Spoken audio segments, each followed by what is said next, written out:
Okay, friends, once again, welcome back and very good afternoon to you. I hope you all are safe, your family member, your relative, your parents, your friends all are safe and you are enjoying this new era, this new way of learning.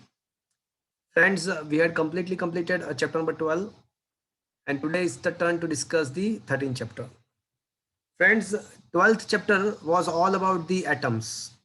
In that chapter, we had discussed what is the atom, what is the structure of the atom. Uh, for the structure of atom in the history, different scientists had given their own model, like a Thomson model, Rutherford model, Bohr's model.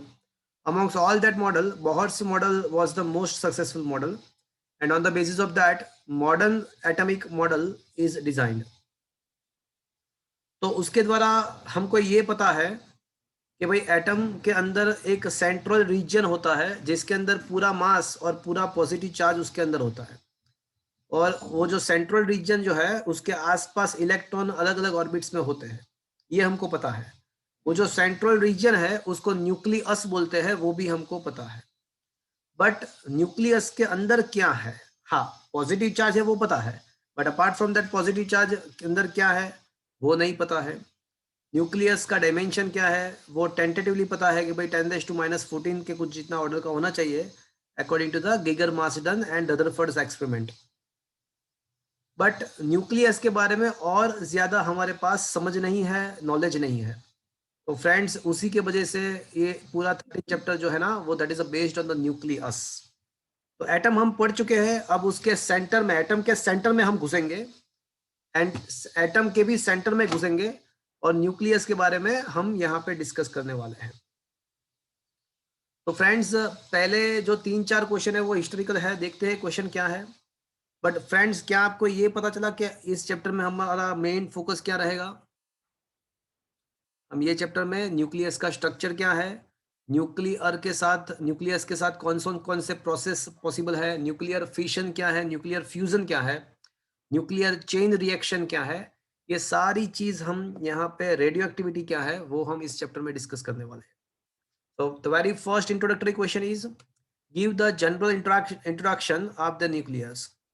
तो भैया हमको वैसे ये question पहले से ही पता है कि भाई न्यूक्लियस के अंदर हमको पता है कि पॉजिटिवली चार्ज प्रोटॉन होते हैं और न्यूट्रॉन भी होते हैं। Hydrogen is a exceptional case because उसके अंदर क्या होता है, हाइड्रोजन के अंदर क्या होता है भैया? प्रोटॉन और इलेक्ट्रॉन। हाँ, हाइड्रोजन के न्यूक्लियस के अंदर प्रोटॉन ही होता है, इलेक्ट्रॉन तो भैया न्यूक्लियस के आसपास होता है। Nucleus does not consist any electrons. Okay, तो हाइड्रोजन का एक ही न्यूक्लियस ऐसा है कि जिसके अंदर न्यूट्रॉन नहीं है, बाकी सारे न्यूक्लियस के अंदर न्यूट्रॉन होता है। देखो क्या लिखा है कि in every atom the positive charge and the mass are densely concentrated at the center of the atom, which is called the nucleus of the atom. The dimensions of the nucleus is much smaller than that of atom. Experiments on the scattering of alpha particle demonstrated that the radius of a nucleus was smaller than the radius of atom by factor 10⁻⁴। हमको पता है कि atoms का जो radius होता है ना वो 10⁻10 के ऑर्डर का होता है। एटम का जो रेडियस होता है that is of the order of 10⁻10, but nucleus का जो रेडियस होता है ना that is of the order of 10⁻14। तो अगर एटम की बात करते हैं तो उसका रेडियस जो होता है ना वो 10⁻10 मीटर के ऑर्डर का होता है। And radius of a nucleus का जो रेडियस होता है ना वो 10⁻14 मीटर का होता है। तो इन दोनों के बीच में से ये पता चल गया कि जो फैक्टर होता है उन दोनों का रेशियो निकालो तो 10⁻4 आएगा। मतलब एटम का जो रेडियस है ना वो न्यूक्लियस से 10⁻4 टाइम्स ज़्यादा है। अगर रेडियस 10⁻4 टाइम्स ज़्यादा है तो मुझे ये बताओ कि उसका वॉल्यूम कितना ज़्यादा होगा? Volume proportional to radius cube. तो अगर रेडियस 10⁻4 टाइम्स ज़्यादा है तो वॉल्यूम कितना टाइम ज़्यादा हो जाएगा? 10⁻12 टाइम्स ज़्यादा हो जाएगा। किसका? एटम का with respect to nucleus. Vice versa nucleus का अगर कंसीडर करें तो एटम्स के रिस्पेक्ट में 10⁻ -12 times will be smaller than that of atom. Nucleus का अगर सोचे एटम के रिस्पेक्ट में तो -12 आएगा. But the surprising thing is that you just think about कि एटम जो है ना, न्यूक्लियस जो है ना, वो एटम से 10⁻12 टाइम्स कम है. मतलब अगर आप पूरे cricket ground with including stadium, cricket ground including stadium, उसको पूरा अगर उसको हम एटम कंसीडर करते हैं तो उसका न्यूक्लियस क्रिकेट बॉल जितना होता है, इतना छोटा होता है कंपैरिजन अगर देखते तो. But the surprising thing is that 99.9% of mass of all atom is residing inside the nucleus. देखो न्यूक्लियस बहुत ही छोटा है, बट एटम का पूरा मास तो वहां पे ही है. इसका मतलब ऐसा हुआ कि न्यूक्लियस का जो डेंसिटी होगा वो बहुत ज्यादा, बहुत ही ज्यादा होगा. Is it clear? तो वो डेंसिटी कितना है वो उसके बारे में भी हमको डिस्कस करना है इसी चैप्टर में. तो ये कंपैरिजन हो गया, एटम्स क्या है, न्यूक्लियस क्या है, वो हमको समझ में आ गया. अब सेकंड क्वेश्चन ये है कि right the unit of mass and it's dimensional definition in the nuclear physics. देखो हमको पता है कि मास जो हम है ना, हम किलोग्राम या ग्राम में मेजर करते हैं, बट न्यूक्लियर फिजिक्स के अंदर किलोग्राम या ग्राम जो है ना वो बहुत ही ज्यादा बड़ा हो जाएगा. बिकॉज न्यूक्लियस, सोचो आप न्यूक्लियर फिजिक्स के बारे में हम पढ़ रहे हैं अभी, न्यूक्लियस के बारे में समझ रहे हैं. तो फ्रेंड्स एटम खुद ही बहुत ही कम मास का है, तो न्यूक्लियस का मास तो उससे भी कम होगा. तो न्यूक्लियर फिजिक्स के अंदर ये किलोग्राम या ग्राम अच्छे नहीं कंसीडर कर सकते हम. तो न्यूक्लियर फिजिक्स के अंदर मास मेजर करने के लिए एटॉमिक मास यूनिट का यूज होता है, AMU.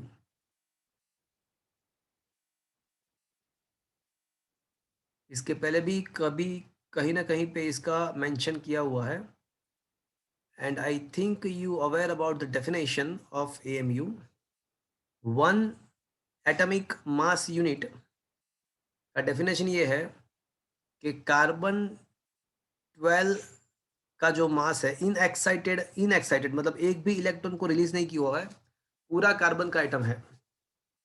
तो the 12th part of inexcited carbon 12 atom, the 12th part of the mass of inexcited carbon 12 atom is defined as a one atomic mass unit.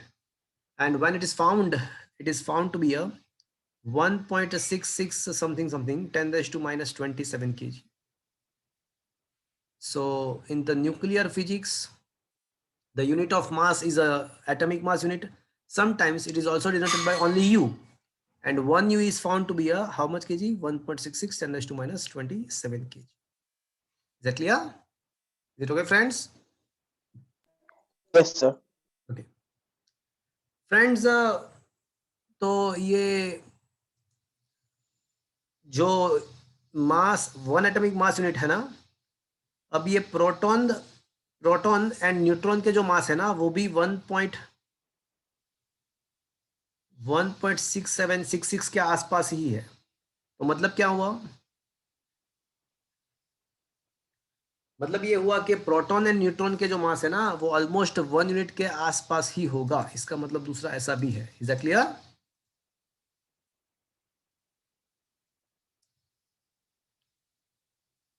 तो ये second question भी introductory है, मतलब वो भी MCQ के लिए ही आपको प्रिपेयर करना है. तो यहाँ पे एटॉमिक मास यूनिट का डेफिनेशन आपको एक प्रिपेयर करना है और उसका वैल्यू कितना है वो भी आपको प्रिपेयर करना है. ओके, तो ये पूरा उसका वैल्यू डिफाइन यहाँ पे डिराइव किया हुआ है. And the value is found to be 1.66 10 raised to minus 27. ये रहा. ओके, चलो उसके बाद क्या लिखा है? The atomic mass is of various elements express in the atomic mass unit are close to being a integral multiple of the mass of hydrogen atom. होना ही चाहिए. क्यों? देखो एक बहुत ही अच्छी चीज लगी है कि कोई भी एलिमेंट का अगर मास हम फाइंड करेंगे तो उसका जो मास है ना वो ऑलमोस्ट इंटीग्रल मल्टीपल में होना चाहिए 1U के. क्यों? बिकॉज कोई भी एटम है तो उसके अंदर प्रोटॉन्स एंड न्यूट्रॉन्स के नंबर इंटीजर फॉर्म में ही होंगे ना. कभी ऐसा सुना कि भाई ये एटम के अंदर 5.5 प्रोटॉन्स, ऐसा कभी सुना आपने? पॉसिबल है ऐसा? No, sir. तो कोई भी एटम के अंदर प्रोटॉन्स एंड न्यूट्रॉन्स के जो नंबर है ना, उसका एडिशन का नंबर, तो वो इंटीजर फॉर्म में ही होता है. And that is why the mass of any atom will be in the almost integer multiple of u, because 1 u is equivalent to 1 mass of proton or 1 mass of neutron. तो ऐसा होना चाहिए. हमारा common sense हमको ये बता रहा है कि भाई कोई भी एटम का अगर हम मास फाइंड करें तो वो मास u के मतलब 1 एटॉमिक मास यूनिट के कुछ इंटीग्रल मल्टीपल के आसपास होना चाहिए. फिर साइंटिस्टों लोगों ने एक इंस्ट्रूमेंट निकाला, उसका नाम है मास स्पेक्ट्रोमीटर. तो मास स्पेक्ट्रोमीटर ऐसा इंस्ट्रूमेंट है जिसके द्वारा हम मास को मेजर कर सकते हैं, कोई भी एटम के मास को मेजर कर सकते हैं. तो उसके कुछ रिजल्ट सरप्राइजिंग थे. मास स्पेक्ट्रोमीटर के द्वारा मास जब मेजर करने में आया तो result are slightly surprising for the scientist. पूछो क्यों? क्यों? बिकॉज साइंटिस्ट लोगों को ऐसा लग रहा था कि कोई भी एटम है तो उसका मास कैसा होना चाहिए? इंटीग्रल मल्टीपल ऑफ तो यू के इंटीग्रल मल्टीपल के आसपास होना चाहिए.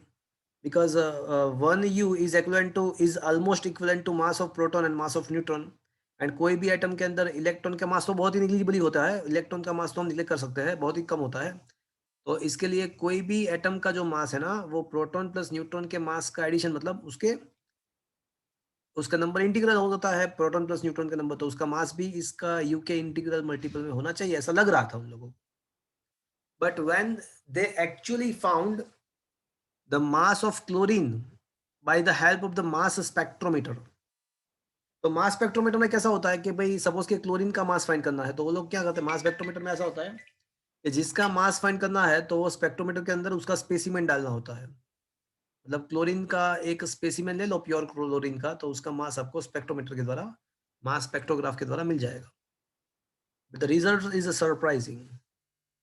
क्लोरीन के एटम का जो मास मिला वो 35.46 यू मिला. तो ये जो रिजल्ट था वो बहुत ही सरप्राइजिंग था उन लोगों के लिए. क्यों सरप्राइजिंग था? डेसिमल में आया. वो कुछ मतलब अगर ऐसा आता ना कि 35.05 यू या 35.98 यू, तो बराबर था, तो ठीक है भाई, ये ऑलमोस्ट इंटीग्रल मल्टीपल में है. ओके. बट ऐसा नहीं है, कुछ ऐसा मिला. तो ये साइंटिस्ट लोग सोचने लगे कि ये क्या हुआ बापू, ऐसा कैसा हो गया? Because logic and common sense तो ऐसा बता रहा है कि भाई ये तो कुछ इंटीग्रल मल्टीपल में आना चाहिए यूके. ये आप समझ रहे हो ना, ये पकड़ रहे हो ना, आपको क्या प्रॉब्लम हुआ, ये पकड़. Yes sir. क्यों हुआ वो बाद में समझेंगे, बट प्रॉब्लम तो समझ में आया ना आपको कि प्रॉब्लम क्या हुआ. Yes sir.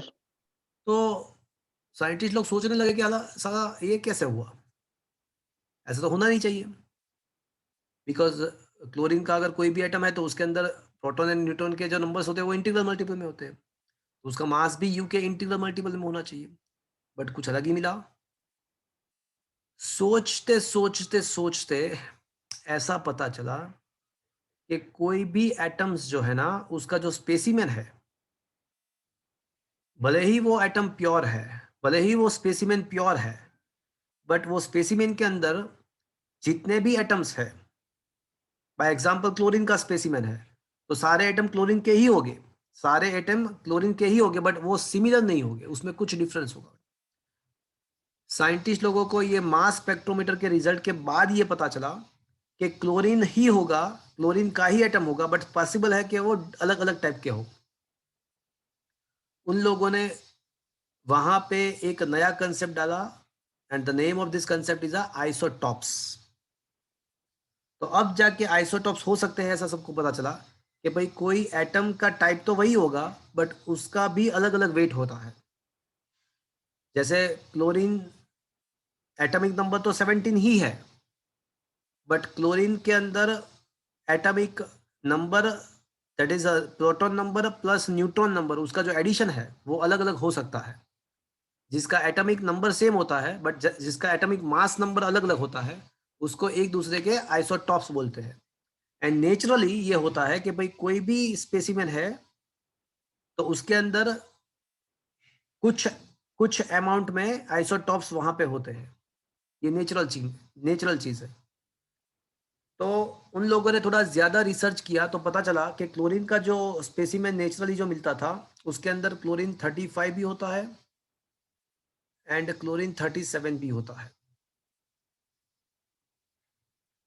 क्लोरीन 35 का जो मास है ना वो होता है कुछ 34.98 यू एंड क्लोरीन 37 का जो होता है ना वो 36 पॉइंट, मुझे एग्जैक्ट पता नहीं है बट मान लो कि ऐसा कुछ है।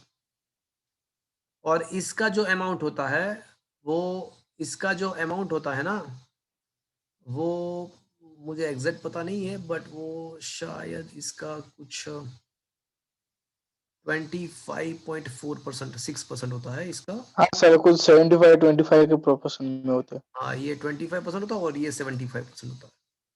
दो मतलब पता नहीं उल्टा भी हो सकता है बट ऐसे प्रोपोर्शन में होता है। तो अब जो मास स्पेक्ट्रोमीटर देगा ना वो तो एवरेज मास देगा। वो कैसे मिलेगा आपको? तो उसका कैलकुलेशन ऐसा है कि भाई 25.6% ऑफ ये mass of chlorine 35 plus 24.6 and 75.4% of mass of chlorine 37 divide by 100%। ऐसा करोगे ना तो आपको एवरेज मास मिलेगा एंड वो एवरेज मास निकाला ना तो पता चला कि वो 35.47 यू मिला। मतलब वो प्रैक्टिकली जो मिल रहा था उसके साथ ये कैलकुलेशन मैच हो रहा है। मतलब ये जो कंसेप्ट था आइसोटॉप्स का वो वाकई में सही है। तो अब जाके पब्लिक को साइंटिस्टों को पता चला कि ऐसा होता है, आइसोटॉप्स होते हैं। तो यहाँ पे आइसोटॉप्स का इन्वेंशन हुआ। Is that clear friends? Yes sir. तो ये आइसोटॉप्स कैसे पता चला? पब्लिक को पता चला कोई भी स्पेसिमेन है तो वो भले ही प्योर है बट उसके भी अंदर अलग अलग टाइप के एटम्स हो सकते हैं, उसको एक दूसरे के आइसोटॉप्स बोलते हैं। Is that clear? Yes sir. और उसका एवरेज मास कैसे निकालना है पता चला आपको? Yes sir. चलो तो क्वेश्चन नंबर 3 पे आ जाओ। क्वेश्चन क्या है? Explain by illustration the type of atom. तो इसमें शायद ये होगी the measurement of atomic masses reveals the existence of the different type of atom of the same element. देखो पता चला क्या लिखा है? देखो in the very first paragraph it is mentioned the measurement of atomic mass reveals that there is existence of a different type of the atom having same element which exhibit the same chemical properties but different mass. Such type of atoms are called isotopes of each other. Is that clear friends? So isotopes are atoms that have same number of Z, atomic number same, but having a different atomic mass number and neutron number. Neutron number and atomic mass number different है, उसको isotopes बोलते हैं। Isotopes acquire the same place. Isotopes acquire occur नहीं होना चाहिए, acquire the same place in the periodic table of element. The relative abundance of different isotopes differs from element to element। तो isotopes में क्या होता है? वो अलग अलग एलिमेंट के हिसाब से अलग अलग होता है। फिर एग्जांपल दिया है क्लोरीन का।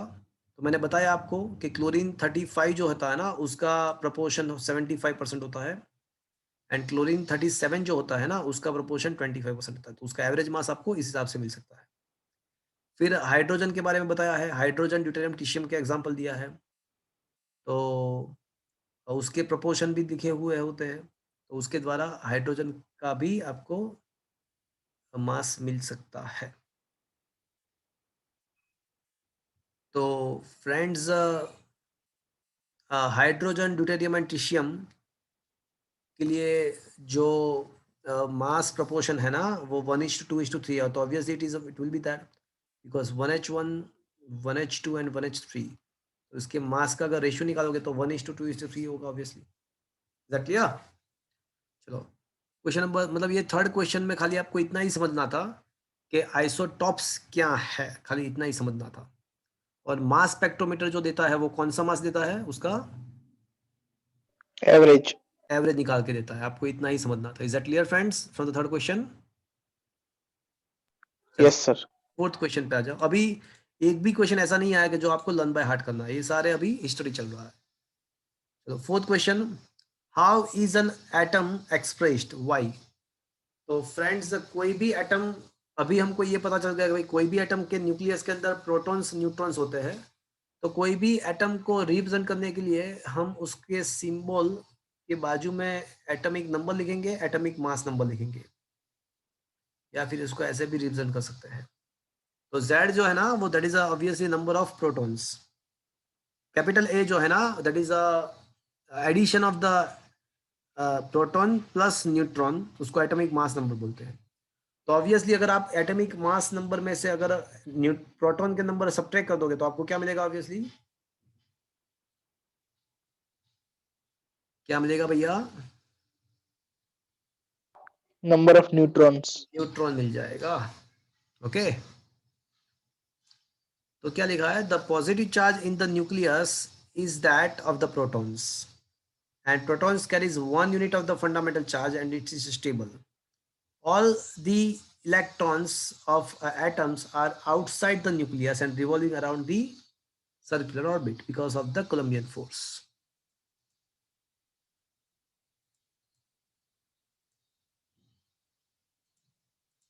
Okay.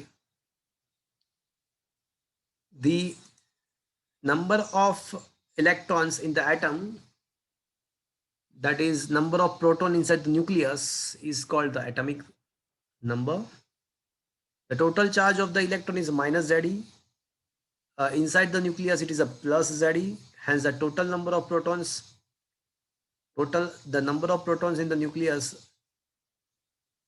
is equals to the atomic number. तो यहाँ पे एटॉमिक नंबर क्या है वो समझाने की ट्राई की है। उसके बाद हिस्ट्री है, briefly explain the discovery of the neutron and how it can be demonstrated. तो फ्रेंड्स न्यूट्रॉन का इन्वेंशन कैसे हुआ वो अब हम समझेंगे। चेडविक वाज द पर्सन वो इनिशियली इन्वेंटेड अ न्यूट्रॉन। वो क्या कर रहा था? तो बेरिलियम के स्पेसिमेन के ऊपर वो अल्फा पार्टिकल का बॉम्बार्डमेंट कर रहा था। तो चेडविक कर रहा था बेरिलियम के स्पेसिमेन के ऊपर अल्फा पार्टिकल का बॉम्बार्डमेंट कर रहा था। तो उसने देखा कि कुछ ऐसे नए पार्टिकल्स वहां पे डेवलप हो रहे हैं, प्रोड्यूस हो रहे हैं। उसने ये देखा कि कुछ एक्सपेरिमेंट के टाइम जब वो अल्फा पार्टिकल का बेरिलियम के स्पेसिमेन के ऊपर बॉम्बार्डमेंट कर रहा था, तो ऐसा उसने देखा, ऐसे एक्सपेरिमेंटल रिजल्ट मिले कि जिसके द्वारा उसको समझ में आया कि कुछ नया पार्टिकल ऐसा है वो यहाँ पे डेवलप हो रहा है, प्रोड्यूस हो रहा है। उसने ये भी नोट डाउन किया, ये भी पता चला ये चेडविक को कि ये जो नया पार्टिकल है ना उसका मास जो है ना वो एग्जैक्टली प्रोटॉन जितना ही है, बट वो प्रोटॉन नहीं है बिकॉज वो चार्ज लेस है। Actually he was applying the conservation of momentum and energy.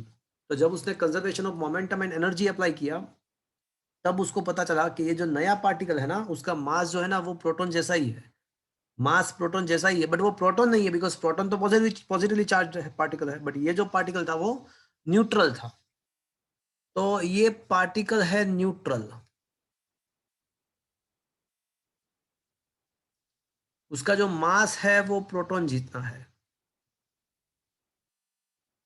तो उसने क्या किया, उसका नाम बनाया उसने न्यूट्रल प्रोटॉन। तो न्यूट्रल प्रोटॉन तो मतलब हो गया neutron. So this way, Chadwick invented existence of the neutron. In simple language, I can say he was performing the experiment of bombardment of the alpha particle on the beryllium, and when he applied the conservation of momentum and conservation of energy, he come to know that there is the existence of some new particle having similar mass than that of proton, but the charge less, but it is a charge less. So he named this particle as a neutral proton, and after that it is comes out to be a neutron. So this way neutron get invented, and on the basis of that Chadwick also got the Nobel Prize as well. So that was the history regarding on the neutron invention. Is that clear, friends? Is it okay? Yes, sir. तो ये पूरा history है, आप एक बार देख लेना. Chadwick was awarded a Nobel Prize in the 1935 as a discovery of the neutron. And neutron का जो भी मास है ना वो है 1.6749 10⁻² kg, almost the mass of proton. Next question. अभी देखो, अभी एक भी क्वेश्चन ऐसा नहीं है कि जो आपको लर्न बाय हार्ट करना है, अभी पूरा हिस्ट्री चल रहा है. 6 क्वेश्चन वही है. Define the different terms used for the composition of a neutron, composition of nucleus. Nucleus के अंदर कंपोजिशन के अंदर कौन कौन से टर्म यूज होते हैं? Free proton is a stable while the free neutron is unstable. देखो प्रोटॉन जो होता है ना वो न्यूक्लियस के अंदर स्टेबल होता है, बट फ्री न्यूट्रॉन, अकेला प्रोटॉन हो सकता है बट अकेला न्यूट्रॉन पॉसिबल नहीं है. अकेला प्रोटॉन पॉसिबल है बट अकेला न्यूट्रॉन पॉसिबल नहीं है. इसीलिए तो हाइड्रोजन के एटम में एक प्रोटॉन हो सकता है, बट ऐसा कोई न्यूक्लियस नहीं है कि जिसके अंदर एक ही न्यूट्रॉन हो, बिकॉज अकेला न्यूट्रॉन पॉसिबल ही नहीं है. The following nuclear reactions for the decay of neutron. तो फ्रेंड्स मान लो कि कोई भी न्यूट्रॉन, मान लो कि कोई हिसाब से कोई न्यूट्रॉन एग्जिस्टेंस में आता है अकेला. तो as I told you that neutron cannot be remains stable. Neutron, free neutron cannot be remain stable. It is always unstable. So if there is an existence of a free neutron, then automatically it gets converted into the proton. देखो कोई भी universe का कोई भी system है, ये एक universal rule है कि यूनिवर्स का कोई भी सिस्टम है ना वो स्टेबिलिटी अचीव करने का ट्राई करता है. बट एक्सपेरिमेंटली ऐसा पता चल रहा है कि न्यूट्रॉन जो होता है ना, फ्री न्यूट्रॉन, वो कभी भी स्टेबल नहीं होता है. तो वो स्टेबल होने के लिए वो क्या करेगा, वो खुद को किस में कन्वर्ट कर देगा?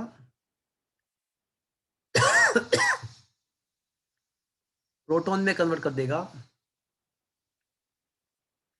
And whenever this is happened, तो प्रोटॉन जब प्रोड्यूस होगा न्यूट्रॉन में से प्रोटॉन में कन्वर्जेशन होगा तो साथ साथ में एक इलेक्ट्रॉन भी डेवलप होगा एंड एंटी न्यूट्रिनो भी डेवलप होगा.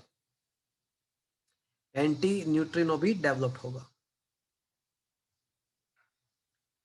तो friends actually this is called a beta decay. Beta particle का एमिशन का ये बात है. बट आपको एक एमसीक्यू याद रखना है कि neutron, free neutron can never be, free neutron can never stable. अगर हमको कहीं पे भी फ्री न्यूट्रॉन दिख जाएगा तो ऑटोमेटिकली क्या कर देगा, स्टेबिलिटी अचीव करने के लिए प्रोटॉन बन जाएगा, प्रोटॉन बन जाएगा, वो प्रोटॉन में कन्वर्ट हो जाएगा and simultaneously electron is get released from it. Electron का रिलीज होगा. तो ये आपको इसमें से समझना है. एक इंफॉर्मेशन आपको दिया गया है, it is a good information. Okay.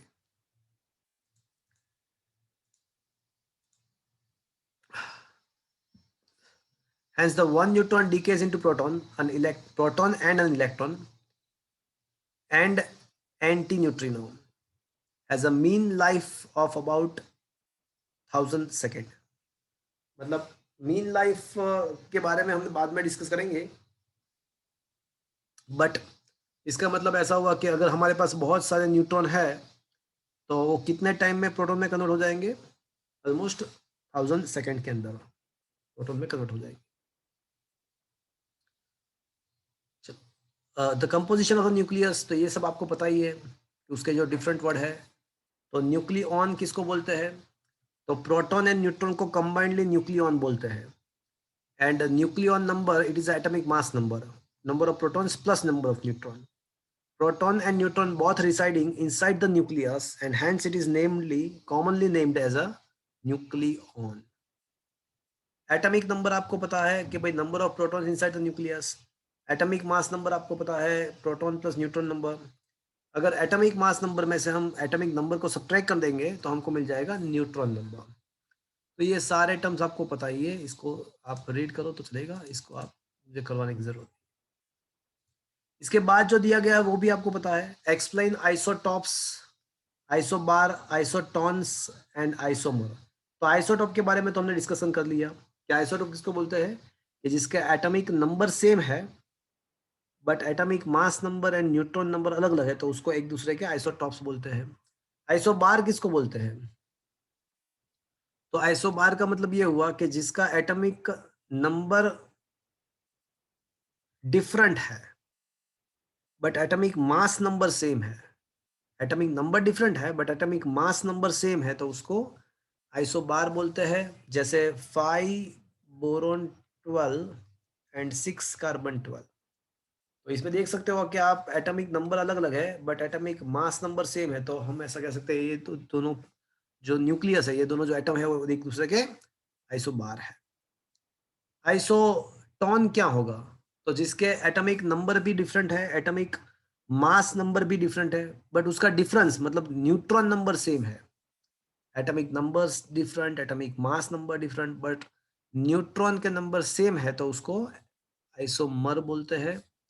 By example 36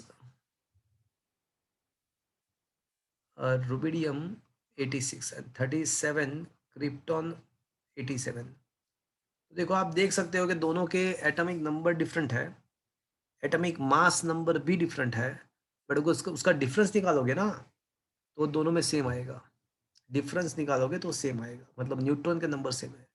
तो इसको क्या बोलेंगे हम friends? Isotone. Isotone. Neutron isotone याद रह जाएगा, न्यूट्रॉन आइसोटोन.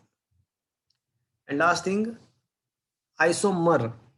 तो आइसोमर ऐसे न्यूक्लियस है, ऐसे एटम्स है जिसका सब कुछ सेम है. एटॉमिक मास नंबर सेम है, उसका एटॉमिक नंबर भी सेम है, न्यूट्रॉन नंबर भी उसके लिए ऑब्वियसली सेम हो जाएगा. बट तो भी ऐसा पॉसिबल है, तो भी उस ऐसा पॉसिबल है कि ऐसा same time to same kind of atoms we have but still they are exhibiting the different radio active characteristic. Atomic number same है, एटॉमिक मास नंबर सेम है, सब कुछ सेम है, बट उसके रेडियो एक्टिव कैरेक्टरिस्टिक डिफरेंट है. तो इस type के जो एटम्स है जिसके रेडियो एक्टिव कैरेक्टरिस्टिक डिफरेंट है, उसको एटम उसको एक दूसरे के आइसोमर बोलते हैं. बाकी सब कुछ same but radio active characteristic different है, तो उसको आइसोमर बोलते हैं. आई थिंक केमिस्ट्री में आपको सिस एंड ट्रांस एंड सिस ऐसा कुछ पढ़ते हो गया आइसोमर के लिए, मैं राइट? Yes sir. तो सब कुछ सेम बट अगर रेडियो एक्टिव कैरेक्टरिस्टिक डिफरेंट है तो उसको एक दूसरे के आइसोमर बोलते हैं. तो फ्रेंड्स ये सब कुछ आपको वैसे भी पता था. ये 7th क्वेश्चन में कुछ नहीं है. સર આઇસોમર તો પછી આખા મોલિક્યુલ માટે ડિફાઇન થાય છે. હા, તમારે કેમિસ્ટ્રીમાં મોલેક્યુલ્સ માટે ડિફાઇન થાય છે, બટ આજ now today you had learnt not only for the molecules but also for the atom you can define the આઇસોમરિઝમ. isomer. Is that clear? तो एटम्स के लिए यस. आइसोमर डिफाइन कर सकते हो, बट उसमें डिफिनेशन क्या है? एटॉमिक नंबर सेम है, एटॉमिक मास नंबर सेम है, but exhibit the different radio active characteristic. 35 bromine इसका एग्जाम्पल है. 35 ब्रोमीन 76 कैसा कुछ है. तो 35 आई थिंक एग्जाम्पल दिया, let me check.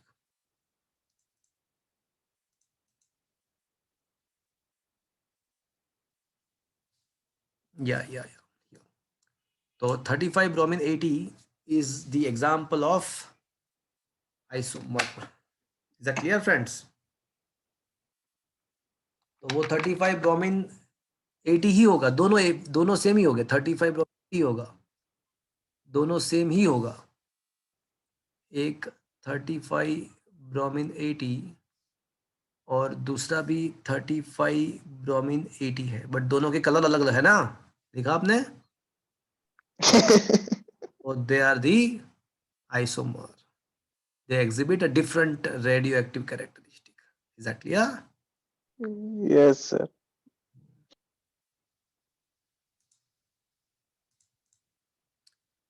Okay, so let's come to the very first 3 marker question that you have to prepare. तो 1 to 7 question जो है ना, वो just आपको, that is only for the introductory topic of this chapter. तो ये 8th question जो है ना, that is you need to prepare.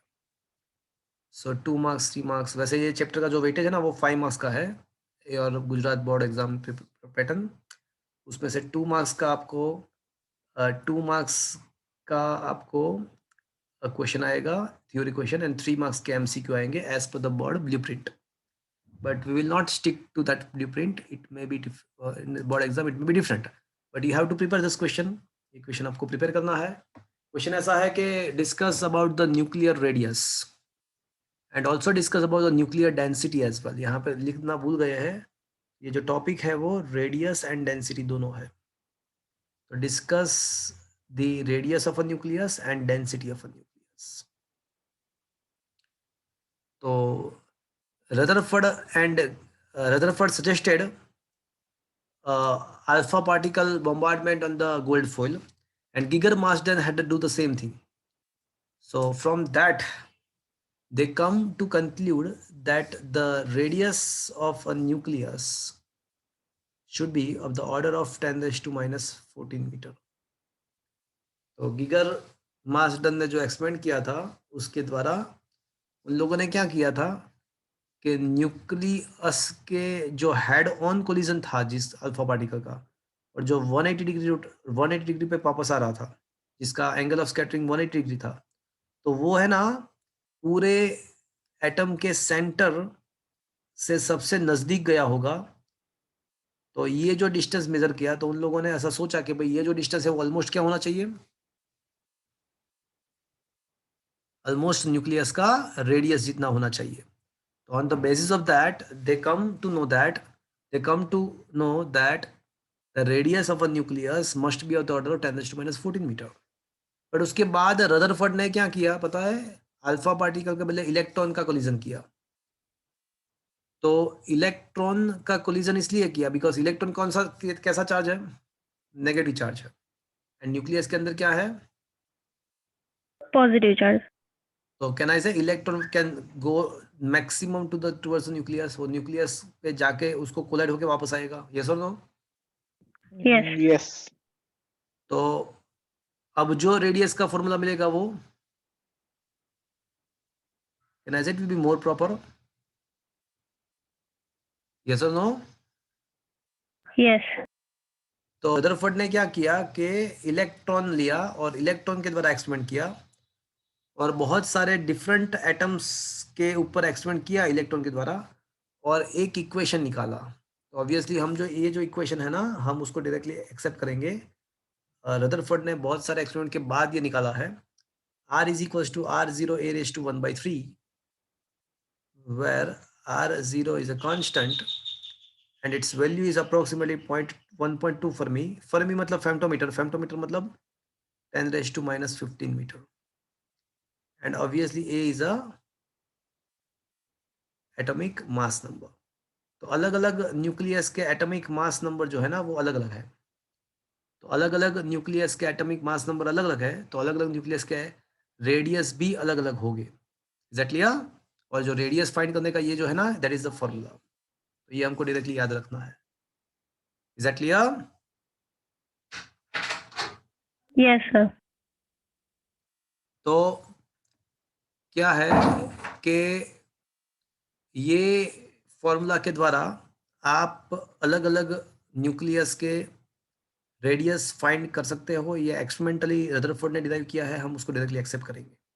एक चीज कंफर्म्ड है कि न्यूक्लियस का जो रेडियस है वो एटॉमिक मास नंबर के ऊपर डिपेंडेंट है, तो वो तो सीधी सी बात है, जितना न्यूक्लियस के अंदर ज्यादा प्रोटॉन या न्यूट्रॉन होंगे उसका साइज उतना ही बढ़ेगा, साइज बढ़ेगा तो रेडियस बढ़ेगा, सीधी सी बात है। Is that clear friends? but surprising thing will be going to start here now. अब देखो, अब सरप्राइज, अब मेरी बात ध्यान से सुनना। चलो, आपको ये तो पता चल गया कि रेडियस कैसे मिलेगा।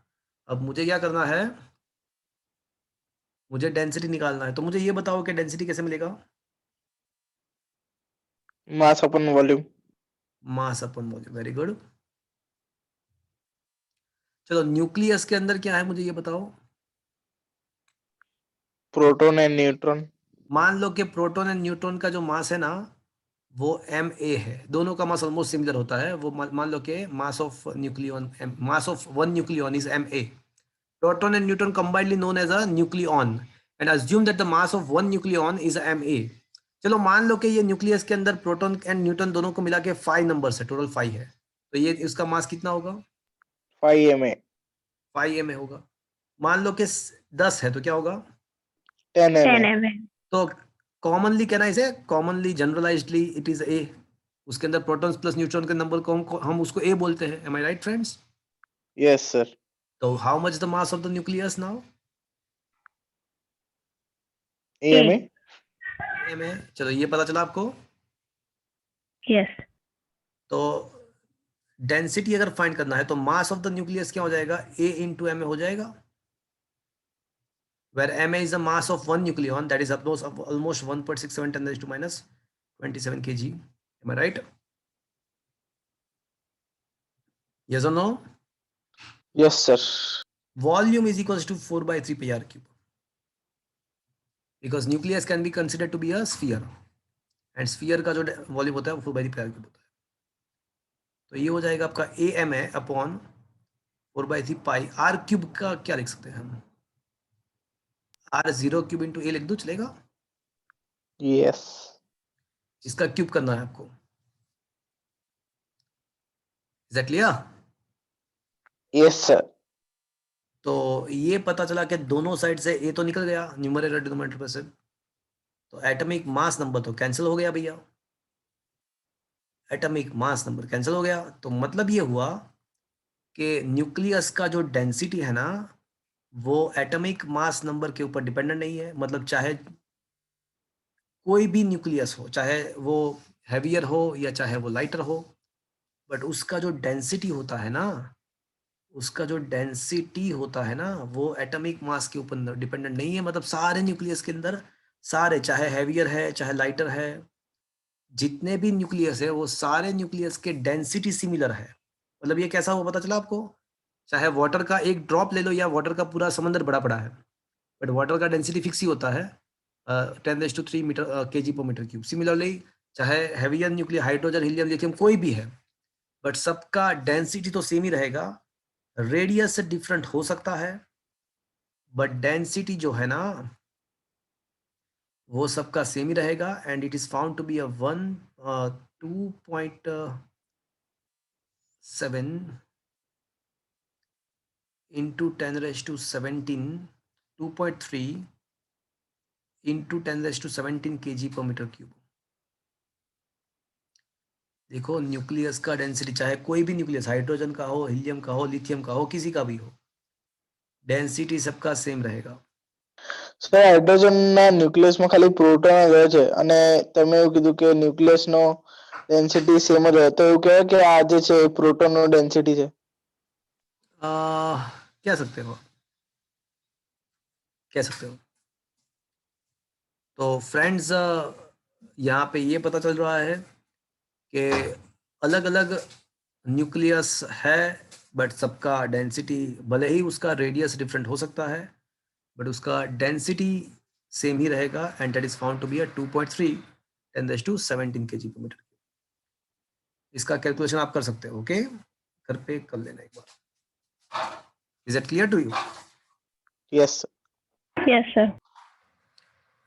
तो फ्रेंड्स, ये आपके लिए that is the very first 2 और 3 marker question that you have to prepare.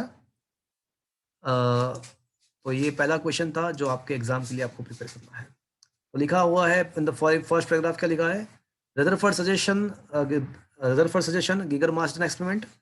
From that experiment, it is come to know that the radius should be of the order of 10⁻14 meter. but by scattering experiment in which fast electrons instead of alpha particle are projected and bombarded on the target and for the various elements. So Rutherford come to conclude this equation. तो Rutherford ने एक electron fast electron को अलग अलग target के ऊपर bombard किया और उसके द्वारा ये एक इक्वेशन निकाला. हम उसको डायरेक्टली याद रख देंगे. तो उसके द्वारा हम वॉल्यूम फाइंड कर सकते हैं. Radius proportional to a⁻⁴ but volume proportional to a. Now density is equals to mass upon volume. तो mass is equals to ma. Volume 4/3 pi r cube निकाला तो पता चला कि भाई ये तो 2.3 × 10⁻17 kg per meter क्यूब है. देखो ये जो रेडियस, ये जो डेंसिटी है वो कितना मिल रहा है आपको. देखो वाटर का कितना है, वाटर का, पानी का कितना है, पानी का डेंसिटी कितना होता है 1000 kg per meter cube. 1000 kg per meter cube 10⁻3. But इसका कितना है 10⁻17. look at this 10⁻17 kg per meter cube. पानी का जो है वो 10⁻3 kg per meter क्यूब है. न्यूक्लियस का जो है वो 10⁻17 kg per meter क्यूब है. तो with respect to the water it is 10⁻14 times heavier, 10⁻14 times denser. तो सोचो कि कितना डेंस होगा. अब सोच भी, it is not like a 14 times, it is not a 14, it is a 10⁻14 times. एक के पीछे 14 zeros आएंगे. तो सोचो कि न्यूक्लियस कितना डेंस होगा. Are you able to understand this? Yes, sir. Yes sir. तो एक बार ये क्वेश्चन भी बोर्ड में पूछा था कि what is the relative density of a nucleus. Relative density तो क्या लिखना है आपको 10⁻14 लिखना है. और डेंसिटी कितना है तो 10⁻17 का ऑर्डर है. But relative density 10⁻14. Is that clear? Yes, Yes sir. sir. Question number 9. वापस से आपको ये क्वेश्चन भी आपको जस्ट लर्न बाय हार्ट करने की जरूरत नहीं है. ये जस्ट आपको अंडरस्टैंडिंग के लिए है. फ्रेंड्स, बहुत सालों तक ऐसा माना जाता था कि एनर्जी अलग चीज है, मास अलग चीज है, दोनों के साथ कोई रिलेशन नहीं है. अलग अलग प्रोसेस के अंदर mass conservation and energy conservation अलग अलग से अप्लाई किया जाता था बहुत सालों तक. But Einstein was the first person जिसने पूरा हिस्ट्री कर दिया, हिस्ट्री रच दिया. उसने ऐसा बताया कि भाई मास है ना, वो भी एक टाइप का एनर्जी ही है. जैसे काइनेटिक एनर्जी है, पोटेंशियल एनर्जी है, ऐसे मास एनर्जी भी एक एनर्जी का ही एक फॉर्म है. Mass and energy are interconvertible to each other. In his famous theory of relativity, he said that mass energy is also one of the form of energy. So when you apply the conservation of energy, you should also think about the mass energy. And correspondent to the mass m, the mass energy associated with the correspondent to the mass m can be given by mc². So mass का energy में, energy का मास में conversation possible है. अगर हमारे पास मास m है तो correspondent energy mc² हम कह सकते हैं. तो आइंस्टाइन ने ये इन्वेंशन किया और इसके द्वारा न्यूक्लियर फिजिक्स के बहुत बहुत बहुत सारे प्रॉब्लम्स सॉल्व हो गए. Nuclear fission, nuclear fusion, fusion, all the nuclear processes. तो बहुत सालों तक न्यूक्लियस के प्रोसेसेस के रिगार्डिंग कुछ क्वेश्चंस ऐसे थे जिसका आंसर नहीं मिल रहा था. तो आइंस्टाइन के ये जो इक्वेशन है ना, उसके द्वारा वो सारे आंसर मिल गए. तो ये मास एनर्जी का रिलेशन क्या है, थ्योरी ऑफ रिलेटिविटी में आइंस्टाइन ने क्या बताया, तो उसके बारे में ये क्वेश्चन है. थोड़ा हिस्टोरिकल है, तो आप देख लेना एक बार. ये मेन तो ये चीज आपको इसमें से क्या करना है, खाली आपको क्या याद रखना है, जस्ट ये इक्वेशन याद रखना है. Mass and energy are interconvertible to each other. अब इसका हाँ बोलो સર જે ડેડ બોડી હોય છે એને આપણે બર્ન કરતા હોઈએ છે તો એમાં તો આટલી બધી એનર્જી રિલીઝ નહીં થતી mc² જેટલી. ધારો કે પર્સન નો જેટલું બી માસ હોય પછી ઇન્ટુ c² કરીએ. आप समझ नहीं रहे हो. जब तक वो मास के फॉर्म में है तो वो मास ही रहेगा. जब तक वो मास के फॉर्म में है, मैं आपको एक सिंपल सा चीज बताऊं. मान लो कि मेरे पास यहाँ पे 5 kg का ऑब्जेक्ट है, बट उसका कुछ ऐसा हुआ कि उसका जो केजी था वो 4.99 केजी हो गया, मतलब 0.01 केजी गायब हो गया। तो वो कहाँ पे जाएगा? वो एज ए एनर्जी रिलीज हो जाएगा। तो जब कोई जहाँ पे कहीं पे मास डिक्रीज होता है और हमको पता नहीं चल रहा है कि वो मास कहाँ पे जा रहा है, तो वहां पे ये आपको आंसर देगा कि इसका हो जाएगा एनर्जी में कन्वर्जेशन। तो ब्लैक बॉडी के अंदर तो सारा मास कन्फाइंड है, उसका डेंसिटी बढ़ता जाता है, बट मास गायब नहीं होता, मास डिक्रीज नहीं हो रहा है। Is that clear to you? Sir black body नहीं, डेड बॉडी। क्या बोल रहे हो? डेड बॉडी बोल रहे हो? हाँ सर।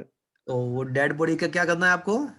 जो मर जाते हैं उन मतलब कोई भी रिलीजियस सब तो मतलब अलग अलग रिलीजन में अलग अलग तरीके से वो सब तिथि होती है, पर मतलब जो वो हम उसको बर्न करते हैं वो सब चीता जला के, तो उसमें तो जो फ्लेम्स और जो हीट एनर्जी रिलीज होती है वो इतनी सारी तो नहीं होती ना, MC स्क्वायर जितनी। बट उसका राख भी डेवलप होता है ना। अच्छा, मतलब वो अभी भी मास में ही है। हाँ।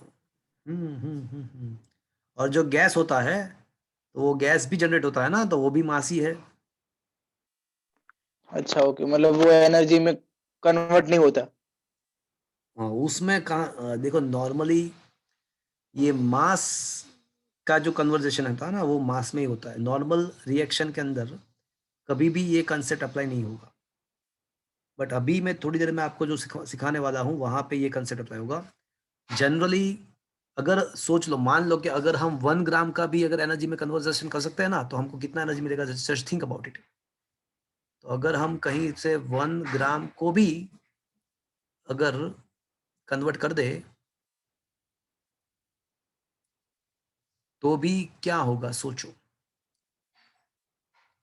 अगर 1 ग्राम को भी अगर हम कन्वर्ट कर दे, तो भी हमारे पास एनर्जी कितना हो जाएगा? 10⁻15 जूल।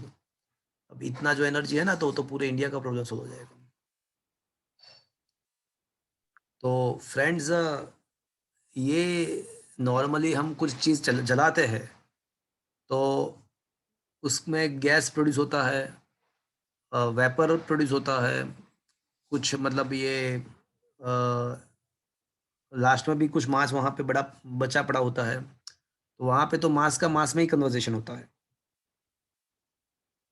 तो वहाँ पे ये चीज़ नहीं होगी। बट कहाँ पे होगी, तो वो अब आएगा।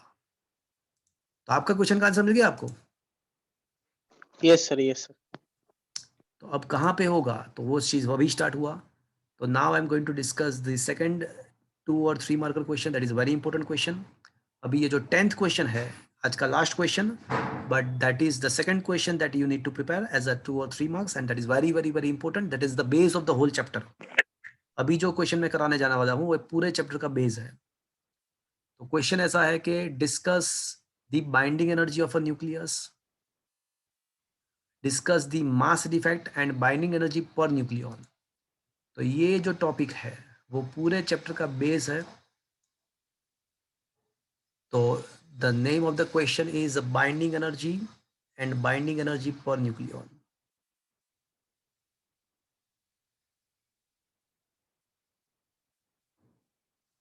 मान लो कि 5 बोरॉन 10 है, तो इसके अंदर कितने प्रोटॉन होंगे, कितने न्यूट्रॉन होंगे? कोई बताएगा मुझे? 5 5। ऑब्वियसली इसके अंदर 5 प्रोटॉन्स हो गए, 5 न्यूट्रॉन्स हो गए। तो ये जो बोरॉन है उसका मास कितना होना चाहिए? तो our common sense tells us that the mass of boron nucleus should be equal to the mass of 5 protons plus mass of 5 neutrons. Am I right, friends? That should be equals to the mass of the whole nucleus. ऐसा होना चाहिए, yes or no? Yes. Yes, sir. Obviously yes, common sense तो हमको यही बता रहा है कि भाई बोरोन के न्यूक्लियस के अंदर 5 प्रोटॉन 5 न्यूट्रॉन है और कुछ नहीं है। तो बोरोन के न्यूक्लियस का जो मास है वो 5 प्रोटॉन एंड 5 न्यूट्रॉन के मास के बराबर होना चाहिए। But when it is found by mass spectrometer में से एक बार एटम का मास मिल जाएगा ना, तो उसमें से अगर इलेक्ट्रॉन के मास को सब्ट्रैक्ट कर देंगे तो हमको क्या मिल जाएगा? न्यूक्लियस का मास। तो ऐसे मास स्पेक्ट्रोमीटर के द्वारा ये बोरोन का मास फाइंड किया तो पता चला कि इसका जो मास है ना वो कुछ कम होता है। 5 प्रोटॉन्स एंड 5 न्यूट्रॉन्स के मास के एडिशन से उसका जो मास है वो कम होता है। बहुत सालों तक साइंटिस्ट लोगों को, it is not only the question of the boron, ये सारे न्यूक्लियस के लिए वैलिड है। जैसे कोई भी न्यूक्लियस ZXA है तो उसके नंबर ऑफ प्रोटॉन्स जो है ना वो Z है, नंबर ऑफ न्यूट्रॉन्स मान लो कि N है, where N is equal to A minus Z, number of neutrons वो N है। तो जो इंडिविजुअल प्रोटॉन्स एंड न्यूट्रॉन्स के अगर मास, टोटल मास फाइंड करें तो that should be ZMP plus NMN, but it is found that this mass is always larger than the mass of whole nucleus, or the mass of whole nucleus is always less than this much. ये कोई भी nucleus के लिए valid है। कोई भी nucleus के मास, उसके अंदर जो प्रोटॉन्स एंड न्यूट्रॉन्स है उसके फ्री स्टेट के मास के एडिशन से, प्रोटॉन्स एंड न्यूट्रॉन्स के फ्री स्टेट के एडिशन, मास के एडिशन से ऑलवेज कम होता है। ऐसा क्यों? बहुत सालों तक साइंटिस्ट लोगों को ये नहीं पता था, बट अब आइंस्टाइन ने थ्योरी ऑफ रिलेटिविटी दिया तो पता चला कि भाई मास जो है वो एनर्जी का ही एक रूप है, मास को हम एनर्जी में कन्वर्ट कर सकते हैं। तो अब जाके पता चला कि यहाँ पे जो मास गायब हो रहा है, यहाँ पे जो मास कम हो रहा है, कितना मास कम हो रहा है भैया? तो बोले ZMP प्लस NMN होना चाहिए, बट है उससे कम, है M। तो ये जो डिफरेंस आया उसको बोलते हैं मास डिफेक्ट। क्या बोलते हैं इसको? Mass defect. तो इसको बोलते हैं मास डिफेक्ट। तो ये जो मास है, जब न्यूक्लियस बनता है, प्रोटॉन्स एंड न्यूट्रॉन्स जब कंबाइंड होते हैं, प्रोटॉन एंड न्यूट्रॉन जब कंबाइंड होते हैं और एक न्यूक्लियस बनता है, तब इतना मास गायब हो जाता है। पब्लिक को पता नहीं चल रहा था कि ये मास कहाँ पे गया, बट अब जाके उन लोगों को पता चला, साइंटिस्ट लोगों को, कि ये जो मास गया वो एनर्जी में कन्वर्ट हो गया। मतलब नेचुरली जब पास्ट में जब ये कोई न्यूक्लियस एग्जिस्टेंस में आया होगा, बहुत सालों पहले जब भगवान ने उसको बनाया होगा, तो जब न्यूट्रॉन एंड प्रोटॉन्स कंबाइंड हो गए और ये न्यूक्लियस बना होगा, सो एट दैट टाइम इसका जो मास डिक्रीज हो रहा है, जिसको हम मास डिफेक्ट बोलते हैं, उसके उसके अकॉर्डिंगली इतना एनर्जी रिलीज हो गया होगा, मतलब मास का एनर्जी में कन्वर्जेशन हो गया होगा। तो मतलब जब न्यूक्लियस बना होगा पास्ट में कहीं पे भी, तो न्यूट्रॉन्स प्रोटॉन्स कंबाइंड होकर जब न्यूक्लियस बनेगा तो कुछ मास रिड्यूस होता होगा, कुछ मास रिड्यूस हो रहा है, and that correspondent energy is going to be released. तो इतना एनर्जी रिलीज होगा कब? When nucleus formed. चलो, क्या ये चीज आपको समझ में आया? Yes sir. तो इससे उल्टा सोचो कि अगर आपको न्यूक्लियस में से प्रोटॉन्स एंड न्यूट्रॉन्स को बाहर निकालना है तो आपको क्या करना पड़ेगा? इतनी एनर्जी अप्लाई करनी पड़ेगी। हाँ, तो अब आपको प्रोटॉन एंड न्यूट्रॉन को बाहर निकालना है ना, तो बाहर निकालने के बाद तो प्रोटॉन एंड न्यूट्रॉन का मास बढ़ जाता है, तो अब आपको मास को इंक्रीज करने की जरूरत है। तो उसके लिए आप क्या करोगे? आप जो एनर्जी दोगे ना उसका मास में कन्वर्ट होगा। तो जितना एनर्जी रिलीज हुआ होता है उतना ही आपको देना पड़ता है। तो मतलब जब न्यूक्लियस बनता है, फॉर्म होता है, तो इतना एनर्जी रिलीज होगा, but vice versa you have to apply the same energy, you need to apply you need to apply we need to apply to separate protons plus neutrons from nucleus. ये समझ में आया आपको? तो पूरे nucleus को तोड़ने के लिए, प्रोटॉन्स एंड न्यूट्रॉन्स को बाहर निकालने के लिए आपको कितना एनर्जी प्रोवाइड करना पड़ेगा? Delta mc square. Delta mc square, and that is why it is known as a binding energy. Bond को तोड़ने के लिए जो एनर्जी रिक्वायर्ड है, that is called binding energy, and that is why this delta mc square is known as a binding energy of a nucleus। चलो, ये चीज आपको पता चली फ्रेंड्स। Yes sir. तब न्यूक्लियस बना होगा पास्ट में कहीं पे, तब इतना एनर्जी रिलीज हुआ होगा, बट अभी हमको अगर न्यूक्लियस में से प्रोटॉन न्यूट्रॉन को निकालना है तो हमको उतना ही एनर्जी प्रोवाइड करना पड़ेगा, and that is why this energy is known as a binding energy. और अगर ये बाइंडिंग एनर्जी को मैं न्यूक्लियॉन्स के नंबर से डिवाइड कर दूंगा तो ये मुझे मिल जाएगा बाइंडिंग एनर्जी पर वन न्यूक्लियॉन, बाइंडिंग एनर्जी पर न्यूक्लियॉन मिल जाएगा। मतलब एक प्रोटॉन या एक न्यूट्रॉन को निकालने के लिए एवरेजली कितना एनर्जी चाहिए वो मुझे मिल जाएगा। अगर मैं ये बाइंडिंग एनर्जी को न्यूक्लियॉन्स के नंबर से डिवाइड कर दूंगा तो it will get us the binding energy पर न्यूक्लियॉन। मतलब एक प्रोटॉन या एक न्यूट्रॉन को एवरेज निकालने के लिए एवरेजली मुझे कितना एनर्जी चाहिए वो मुझे मिल जाएगा। और जिस न्यूक्लियस का बाइंडिंग एनर्जी पर न्यूक्लियॉन ज्यादा है, जिस न्यूक्लियस का बाइंडिंग एनर्जी पर न्यूक्लियॉन ज्यादा है, तो उसमें से प्रोटॉन्स या न्यूट्रॉन्स को निकालने के लिए ज्यादा एनर्जी हमको लगाना पड़ेगा, ज्यादा एनर्जी देना पड़ेगा। मतलब वो न्यूक्लियस ज्यादा स्टेबल है, वो न्यूक्लियस ज्यादा स्टेबल है, बिकॉज उसको तोड़ना थोड़ा मुश्किल है। तो जिसका बाइंडिंग एनर्जी पर न्यूक्लियॉन ज्यादा होगा वो ज्यादा स्टेबल न्यूक्लियस होगा। मैं आपको बता दूं, आयन 56, द आयन मैन तो is the most stable nucleus. Ion 56 का बाइंडिंग एनर्जी पर न्यूक्लियॉन है ना वो सबसे ज्यादा है, 8.8 मिलियन इलेक्ट्रॉन वोल्ट पर न्यूक्लियॉन, 8.8 मिलियन इलेक्ट्रॉन वोल्ट पर न्यूक्लियॉन, वो सबसे ज्यादा है। तो iron is the most stable nucleus because उसको तोड़ना, उसमें से प्रोटॉन न्यूट्रॉन को निकालना सबसे भारी है, सबसे ज्यादा एनर्जी रिक्वायर्ड है। तो अगर आपको कोई ऐसा पूछे कि which is the most stable atom तो क्या बोलोगे आप? सबसे स्टेबल एटम कौन सा है तो क्या बोलोगे? आयन। आयरन। गंदी बात, रॉन्ग आंसर। Ion man. नहीं, अगर सबसे स्टेबल एटम कौन है ना ऐसा कोई बोलेंगे ना, कोई पूछेंगे ना, तो आपको लिखना है हीलियम। स्टेबल एटम कौन सा है तो आपको लिखना है हीलियम। बट सबसे स्टेबल न्यूक्लियस कौन सा है ऐसा कोई पूछे तो आपको लिखना है आयन। आया बात समझ में? यस। सर एटम में यूरेनियम से करता भी स्टेबल? क्या बोल रहे हो? यूरेनियम करता भी स्टेबल? अरे यूरेनियम तो बहुत ही अनस्टेबल है। देखो स्टेबिलिटी कैसे कोई भी एटम का स्टेबिलिटी कैसे मेजर होता है, उसमें से इलेक्ट्रॉन को निकालने के लिए कितना वर्क करना पड़ता है, that is called the stability of the atom. Electron को रिलीज करने के लिए that is ionisation energy. Ionisation energy जो है ना that is the stability of the atom. तो हीलियम का आयोनाइजेशन एनर्जी सबसे ज्यादा है। हीलियम में से इलेक्ट्रॉन को निकालना सबसे भारी है, मुश्किल है। तो एटॉमिक स्टेबिलिटी जो सबसे स्टेबल एटम जो है ना वो हीलियम है।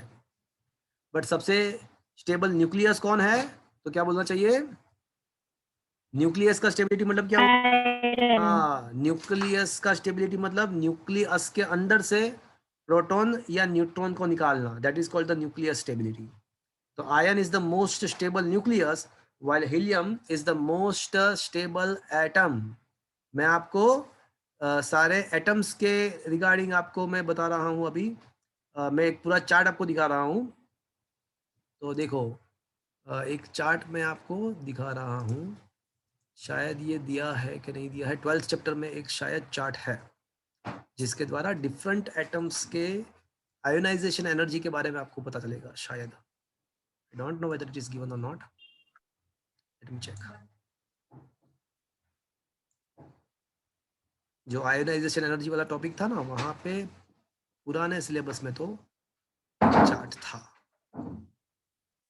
अब है कि नहीं है चेक कर। चलो नहीं है, so I'm just going to show you that chart from the older syllabus।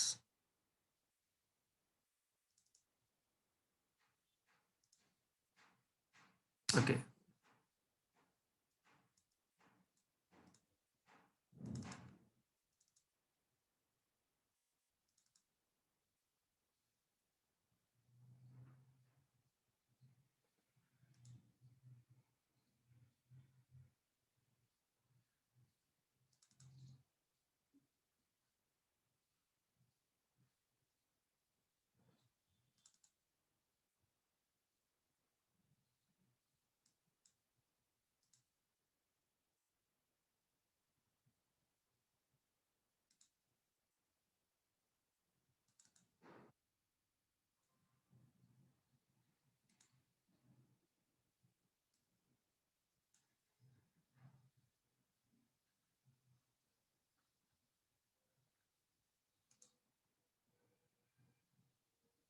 Okay.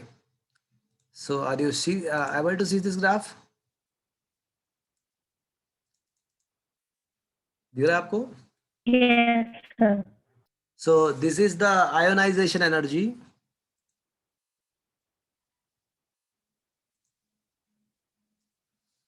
Just a moment.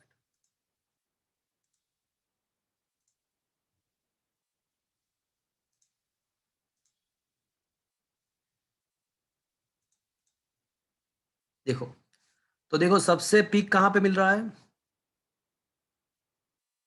Helium. Helium, helium, neon, krypton, argon, xenon, radon, ये सब का आपको पता है कि ये नोबल गैसेस है। तो उसमें आयोनाइजेशन एनर्जी सबसे ज्यादा हीलियम का है। तो helium is the most stable atom while the iron is the most stable nucleus. Is that clear? Yes, sir.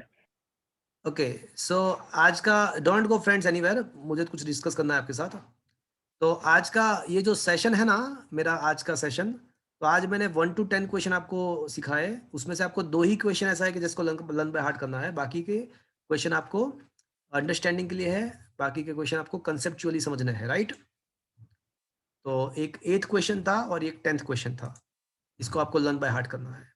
दोनों क्वेश्चन बहुत ही इंपॉर्टेंट है, पूरे चैप्टर का बेस है ये। आज का सेशन यहाँ पे खत्म हो रहा है, बट डोंट गो एनीवेयर।